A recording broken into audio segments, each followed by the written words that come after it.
안녕하세요. 카리얼 콘텐츠를 진행하게 된 김섭입니다. 앞으로 한국자동차연구원의 전문가분들과 함께 리얼하게 기술 그리고 모빌리티 산업 트렌드와 정책을 파헤쳐보도록 하겠습니다. 많은 관심 부탁드립니다.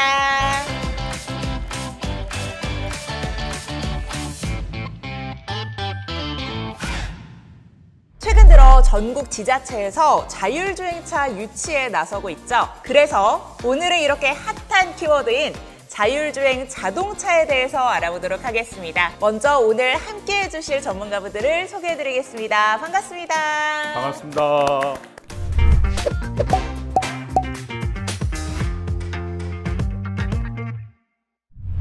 네, 그럼 이제 본격적으로 시작을 해볼 텐데요. 최근에 자율주행 택시 시범 서비스가 서울 강남 도심을 달리게 된다는 흥미로운 뉴스를 봤습니다. 기존처럼 이렇게 정해진 노선을 운행하는 셔틀의 개념이 아니라 자율주행 택시가 도로 상황이나 경로를 스스로 변경해서 운행한다고 해서 되게 신기했거든요.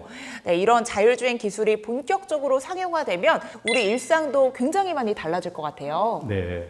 자율주행차는 운전자가 없이 자동차 스스로 운전이 가능한 차량입니다. 그래서 자동차의 다양한 지능화 기술이 탑재가 되는데요. 그렇게 되면서 우리의 삶이 바뀌는 것은 두 가지로 볼 수가 있습니다. 교통사고의 대부분 90% 정도가 운전자의 과실에서 일어납니다. 그래서 그 과실을 자동차가 지능화됨으로써 방지할 수가 있는 거고요. 그래서 더 안전한 자동차에서 우리가 삶을 영위할 수가 있고요. 오히려 더 안전한 거예요? 예, 더 안전한 겁니다. 예. 두 번째는 저희가 삶의 패턴이 바꿈으로써 여러 가지 사회적 문제가 있습니다. 예를 들면 농촌 지역에 떨어져서 혼자 사시는 분도 있고 사람들이 많이 안 사는 지역이 있습니다. 거기에 자율 택시라든지 버스라든지 셔틀이라든지 이런 걸 운영을 시켜서 이동성이 확보될 수 있도록 하는 게 있고요. 그리고 배송 관련해서도 자율 배송이 확대되면서 내가 원하는 시간에 원하는 장소에서 물건을 받을 수가 있는 사회가 오고 있죠. 굉장히 혁신적으로 삶이 바뀌는 느낌이 드는 것 같아요. 예. 어떤 미래가 찾아올지 벌써부터 막 새롭고 기대가 되는 것 같은데요. 예. 그런데 또 강남권이라든가 이렇게 교통량이 많고 유동인구도 많은 곳은 자율주행 자동차가 잘 다닐 수 있을지 되게 의문이 좀 드는 것 같아요. 네, 기술력이 정말 뛰어나야 할 것 같은데 이게 가능할까요? 네. 그 과정은 사람이 길을 찾아가는 과정하고 똑같다고 보시면 될 것 같은데요. 먼저 자기가 어디에 있는지 알기 위해서 GPS라든지 장애물 등 주변 환경을 파악할 수 있는 카메라, 레이더, 라이다 같은 인지 센서 기술, 그리고 이런 인지 센서 기술 정보를 분석하고 행동을 판단하는 판단 기술, 그리고 마지막으로 판단 기술을 기반으로 차량을 움직이는 제어 기술이 포함되어 있기 때문에 안전하고 똑똑하게 그 복잡한 도로에서도 주행할 수 있게 되었습니다. 그럼 말씀하신 것처럼 사람처럼 자동차에도 눈, 머리, 발이 있는 건가요? 네, 맞습니다. 그래서 아까 설명드렸듯이 눈에 해당하는 외부 환경을 인식하는 카메라, 레이더, 라이다 같은 센서 기술이 있고요. 그다음에 두뇌에 해당하는 AI 기반의 판단하는 기술, 손과 발이 되는 조향하고 제동을 움직이는 차량 제어 기술이 포함되어 있다고 보시면 됩니다. 정말 뭔가 듣기만 해도 어마어마한 기술들이 많이 집약되어 있다라는 생각이 드는데요.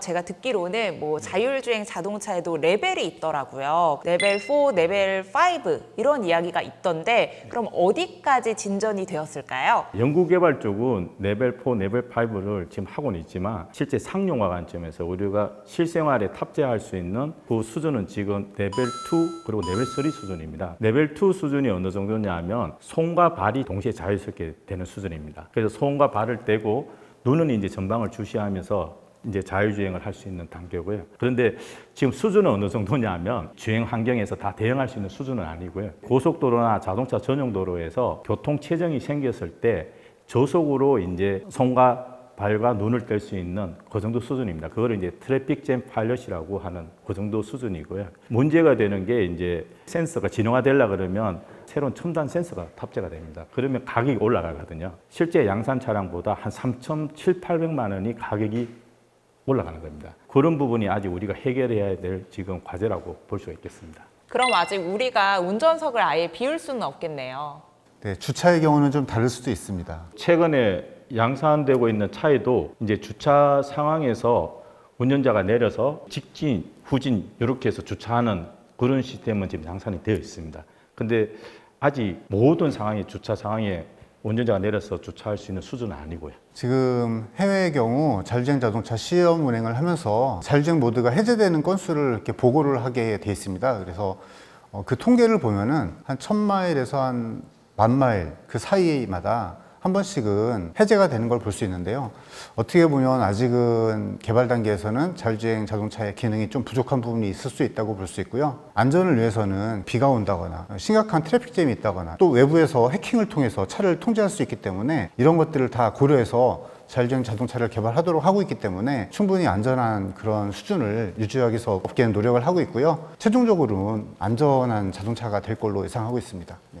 이야기를 나눌수록 자율주행 자동차가 정말 장점도 많고 기술도 나날이 발전하고 있다라는 생각이 들어요. 그럼에도 불구하고 아직 도로에는 자율주행 자동차를 쉽게 보기는 좀 어려운 것 같아요. 네. 이제 크게 보면 세 가지 정도가 안정화가 돼야 됩니다. 그게 첫 번째가 이제 산업적 수용성, 그리고 이게 산업이 뭐냐면 받쳐줄 수 있는 기술 역량이 갖춰져야 되거든요. 거기에 맞는 부품이라든지 시스템이 진화돼서 요즘 인공지능이라든지 빅데이터 기반으로 해서 그게 개발이 돼야 되고요. 둘째는 이제 사회적 수용성입니다. 사회가 받아줄 수 있는 준비가 돼야 되거든요. 그럼 인프라, 차량만 가지고 할 수 있는 건 한계가 있으니까 도로교통 인프라라든지 통신 인프라도 정비가 돼야 되고요. 법제도적인 거, 혹시 사고가 났을 때 누가 잘못했는지를 이제 할 수 있는 그런 제도적인 부분. 그리고 세 번째가 중요한 겁니다. 이게 뭐냐면 사용자 수용성입니다. 이 사용하는 사람들이 자율주행차에 거부감이 없이 믿고 쓸 수 있는 그런 이제 환경이 조성이 돼야 되거든요. 방금 이렇게 본부장님께서 자율주행 차가 사고 날 경우를 말씀해 주셔가지고 네. 또 궁금한 게 있는데요. 네. 사고가 나면 과실이라든가 이런 또 책임을 물어야 되잖아요. 네. 이럴 때는 어떻게 되는지 궁금합니다. 네. 그 부분은 지금 현재 이제 자율주행 레벨 3 수준이기 때문에 운전자의 제어권 전환 개입이 이제 있을 수 있기 때문에 그런 상황에서는 일반 자동차와 마찬가지로 이제 운전자의 책임이 있습니다. 다만 이제 레벨 4가 되면 운전자의 개입이 점차 없어지고 과연 이제 운전자한테 책임을 물을 수 있냐, 그건 이제 또 다른 이제 해석이 필요한 부분이고요. 그렇기 때문에 그런 상황에서 교통사고가 발생을 하면 사고 분석이나 이제 관련 법을 따져서 이제 과실 비율을 이제 책정하게 되어 있습니다. 그러면은 3까지는 운전자의 책임이 있고 그 이후로는 이제 또 새로 법이 만들어져야겠네요. 그렇죠. 네, 지금 검토 중에 있습니다. 센터장님께서 방금 이렇게 레벨 4, 레벨 5 이런 시대가 온다라고 하셔가지고 제가 좀 이렇게 자신감이 붙거든요. 제가 장롱 면허인데 그러면 저도 이제 차를 뽑아도 되는 시대가 오나 하고 궁금하거든요. 아, 네. 당연히 자율주행차가 운전자의 부담을 많이 줄일 겁니다. 그렇다고 해서 운전자가 해야 될 역할을 하지 않아도 된다는 건 아니거든요. 그 운전 관련해서 안 하시고 그냥 차를 타시겠다는 생각이면은 장롱에다가 아직 운전면허증을 좀 계속 좀 한 20-30년 좀 뒀다가 계속 장롱에. 예, 완전 자율주행차 시대가 왔을 때 하시는 게 좋고요. 많이 묵혀둬야겠네요. 예, 그런데 완전 자율주행차 시대가 그러면 언제 오느냐? UC 버클리의 이제 유명한 교수님이 2070년 돼야지 완전 자율주행 시대가 올 거다. 그래서 할머니네. 그래서 저는 아마 그 시대 없을 것 같아요. 그리고 이혁기 센터장도 네, 저도 없을 것 어떻게 같습니다. 안타깝게도 네. 어떻게 생각하세요? 장롱 면허지만 그래도 기본 연수는 하셨을 테니까 충분히 연습해서 하는 기본 걸로? 조치는 하실 수 있을 거라고 생각이 되고요. 레벨 4 정도가 되면 운전을 많이 안 하셔도 되기 때문에 긴급할 때만 간단하게 조치를 하셔도 되기 때문에 레벨 4 차가 나오면 충분히 타실 수 있지 않을까 생각합니다. 네. 한 그러면 10년만 연습을 그냥 기다려보시죠. 열심히 하는 걸로. 네, 네. 네, 알겠습니다. 이제 정말 이렇게 자율주행 차의 미래가 머지않았다라는 생각이 드는데요. 그러면은 운전자가 사라지고 난 뒤의 미래는 어떤 모습일까요? 자율주행 기술이 고도화되면 운전 과업이 없어지고 이제 실제 하고 싶은 행동을 마음껏 할 수 있는 시대로 이제 진입이 예상되고요. 그랬을 때 과연 사람들이 단순히 이동을 하기 위한 목적으로 심심하게 있을 거냐? 그렇지는 않을 것 같거든요. 아무래도 영화 감상이라든지 아니면 이제 휴식을 한다든지 수면까지도 할 수 있는 이제 오락적인 요소와 이제 생활 공간으로서의 이제 역할이 이제 어떻게 보면 혼합되는 시대가 좀 올 거라고 이제 예상을 하고 있습니다. 약간 오락적인 요소도 즐길 수가 있다라고 하셔가지고 본부장님은 어떤 게 있으면 좋으실 것 같아요? 타서 운전 안 해도 되니까 의자에서 마사지 받으면서 뒤로 누워가지고 좋은 음악하고 영화를 쫙 본다 그러면 이게 참 막 약간 그 영화관처럼 오디오 다 깔아놓고 오디오도 그렇죠. 오디오도 너무 음량으로 좋을 것 해서 예. 만약에 운전을 안 할 수 있다면 저는 간단한 뭐 스트레칭이나 운동을 할 수 있는 그런 게 있으면 되게 좋겠다. 그런 오. 생각을 좀 했습니다. 약간 홈트 아니라 차트로, 네, 이렇게 네, 차트로. 차 트레이닝으로. 네, 네, 네. 저는 그러면은 약간 브런치 이런 거를 차에서 또 먹방을 또 할 수 있지 않을까. 저 아침 못 먹고 출근하면 안 되니까 막 차에서 아침 먹고 이런 거 가능할까요? 근데 중요한 거는 그 음식을 누가 해주느냐. 아, 그게 누가 중요할 해주느냐. 것 같아요. 예. 사서 먹으면은 사삼, 예. 사서 먹는 걸로.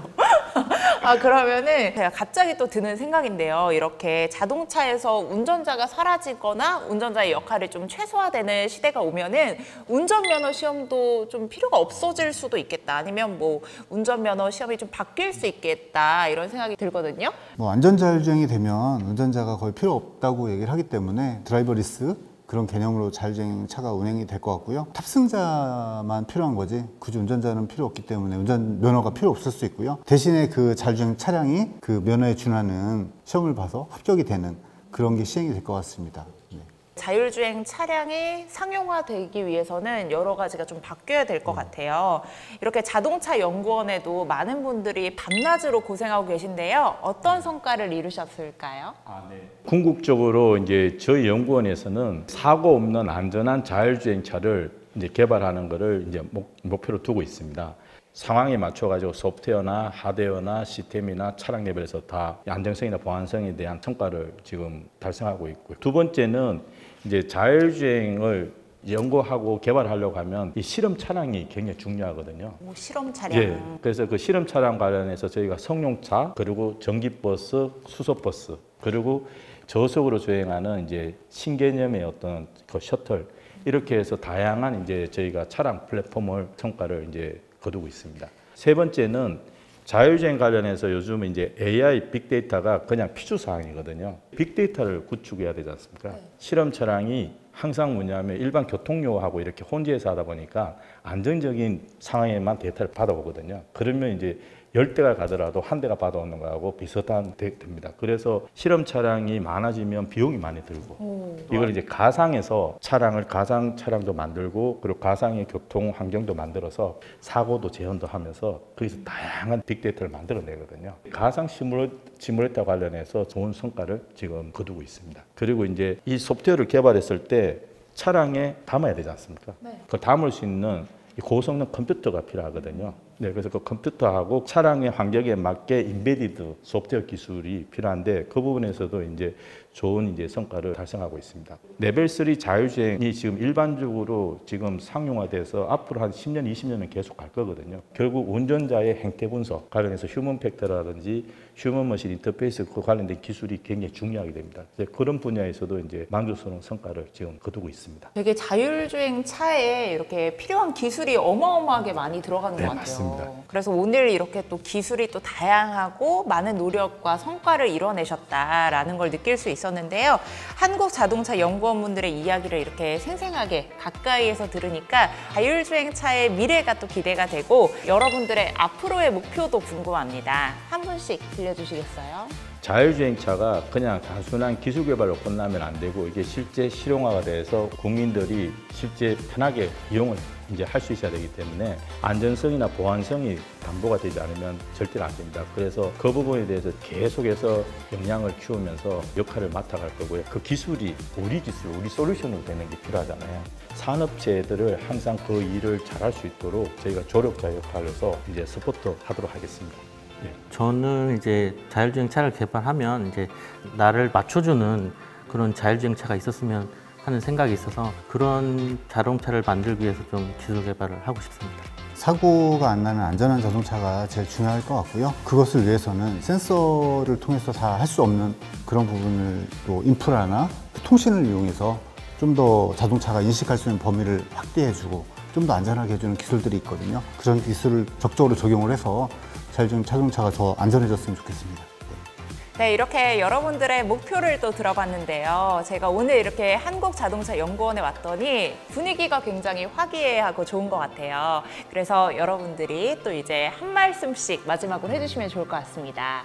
센터원들에게 그냥 한마디 간단하게 하겠습니다. 저희가 아주 좋은 여건에서 이렇게 일을 하지는 못하지만 우리나라 자동차의 기술 발전을 위해서 많이 노력해주는 저희 센터원들에게 너무 감사하고요. 앞으로 좀 더 서로 협력해서 좋은 결과를 낼 수 있으면 좋겠습니다. 본부의 멤버들한테는 항상 감사하고 미안한 마음뿐입니다. 솔직히 말씀드려서 항상 건강하게 즐겁게 우리의 직장생활 해주시면 감사하겠습니다.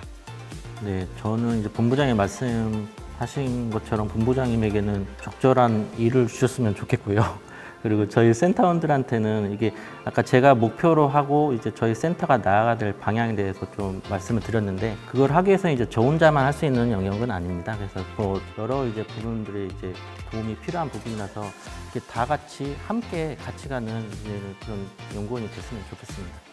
저희 그러면 파이팅 한번 해볼까요? 하나, 둘, 셋. 파이팅! 네, 오늘 이 시간을 통해서 자율주행차는 정말 다양한 분야의 첨단 기술이 집약된 한편의 종합예술이지 않나라는 생각이 들었는데요. 하루빨리 일상에서 만나기를 기대해 보도록 하겠습니다. 오늘 이렇게 출연해 주셔서 너무너무 감사합니다. 네, 감사합니다. 네, 감사합니다. 네.